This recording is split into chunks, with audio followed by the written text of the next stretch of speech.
Hey, friend. If you're homeschooling a middle schooler this fall and you have already started to feel that hum in the back of your mind, the one that says, I should really figure this out soon, you're in the right place. Today, we're going to talk about why homeschooling middle school doesn't have to feel, doesn't just feel different. It actually is different.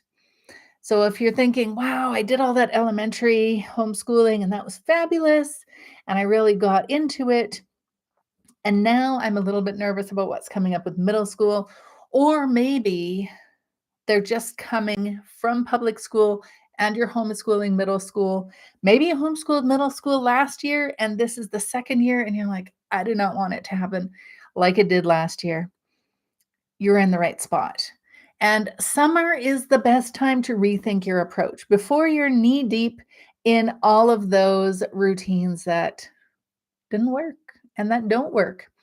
Hey, if we haven't met, I'm Marina Joy. I homeschooled my daughters for 11 years and we went through those middle school years. I know how challenging they can be. That's why I'm on here sharing with you what I wish I knew way back then. And I had to figure it out through trial and error.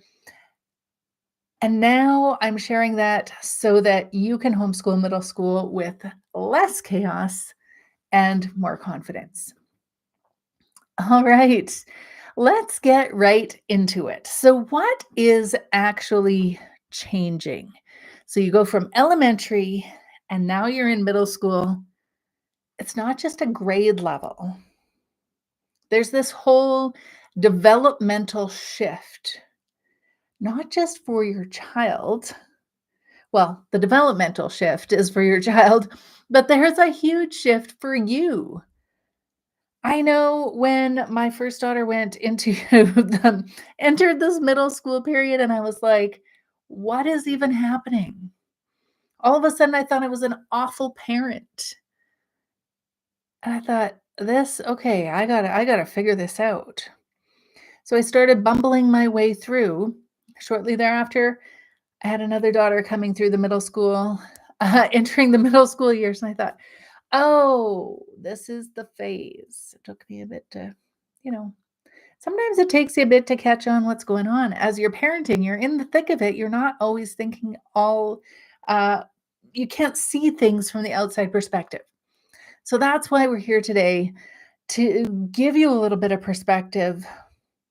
You're not going crazy. There are big shifts happening for your tween and for you.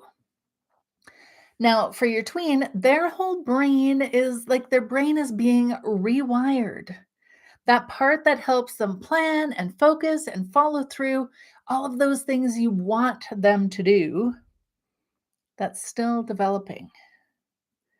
The part that is processing emotions, assessing risk, looking at social status, it is working overtime. There's going to be some big emotions. I don't have to tell you that. You're experiencing them. There are probably big emotions happening in your house, and you're like, what is even going on? This is normal. This is part of that development. Now, they want more control. That's a good thing because on this continuum, we went from elementary, where we're telling them everything they need to be doing, we're guiding, we're directing every single step they take. It feels like maybe you are. And then we want to end up over here with them being fully functioning adults, able to manage real life on their own and handling things that life throws at them. But we have to get from there over here.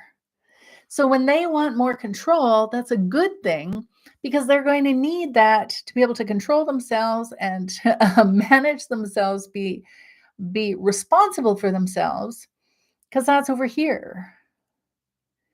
But in this messy middle, they don't have the tools to manage that control well yet. But it's like if a kid is riding a two-wheeler and they've got training wheels on, and they're so excited to be riding this bike.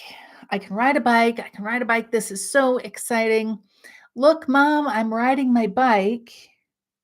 And they think, oh, can you just take these silly training wheels off? Because, when the training wheels and the bike kind of tips and then it goes on the training wheel and they just want those off. They think, hey, I can do this. I know how to ride a bike. That is your tween. They've got the training wheels and they want them off because they think they can ride the bike. The problem is they can't yet. And if you just go ahead and take those training wheels off before they are actually ready, it's going to lead to frustration.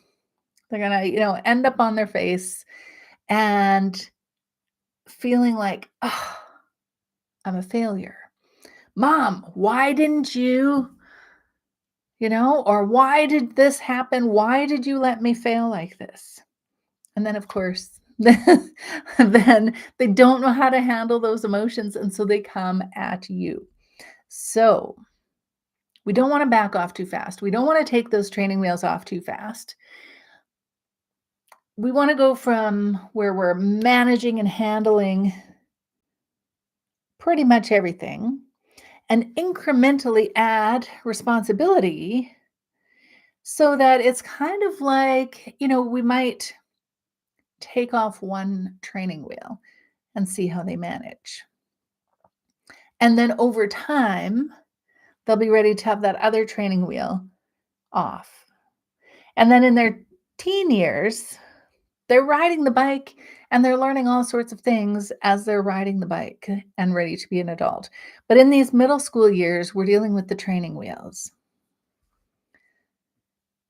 So let's think about this a little bit. What do they need in this messy middle in order to transition from being completely dependent on you to tell them what to do every minute to taking some ownership, building the habits they need, understanding expectations, and taking more control over their learning, being responsible for their learning? How do we get there? How do we get there? When you're thinking about the fall and what's coming, and you've probably selected some curriculum already because you think, okay, this is going to be good. And what I have seen a lot of in the Facebook comments and so on in different forums and groups is I see moms, well-meaning, taking that same philosophy of teaching their elementary child and doing the same kinds of things for their middle school child. So they're still planning day by day by day by day exactly what they need to do. And here's the checklist, and I printed it off, and I have done everything for you. Now go do the thing. We want to get our tween involved, which means it's not necessarily going to be all neat and tidy, but that is how we transition through this messy middle. So as we have curriculum, for one, you might shortlist curriculum and have your tween make a final choice. So if there's, it's either this one or this one. Both are good choices. It's like when your kid was little and you had to go out and you just needed them to wear pants, but they wanted a choice. So you said, well, wear the red pants or the blue pants. You didn't really care which ones as long as they were wearing pants. That's the same thing we're going to do now, except it's talking about curriculum. So which curriculum? Because we need our tweens to buy in so that they take some ownership